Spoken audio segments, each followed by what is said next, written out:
Hi, welcome to this course on Zoom. Zoom is a fantastic tool to use for video conferencing purposes. Now, if you've never used Zoom before, you will need to sign up for a free account. You can do that by navigating to the website zoom.us.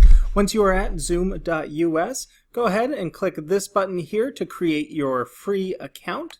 To sign up, it's free. And then, of course, it will want you to verify your birthday. I'm just going to grab some random dates here just to verify.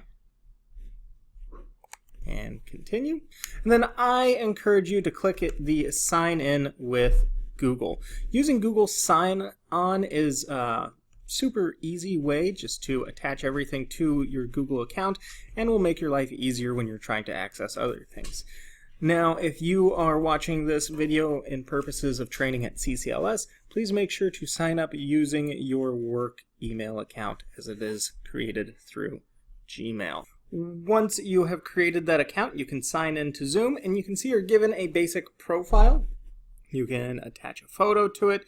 You'll see your account number. It'll allow you to see your personal meeting ID as well as your personal meeting ID link.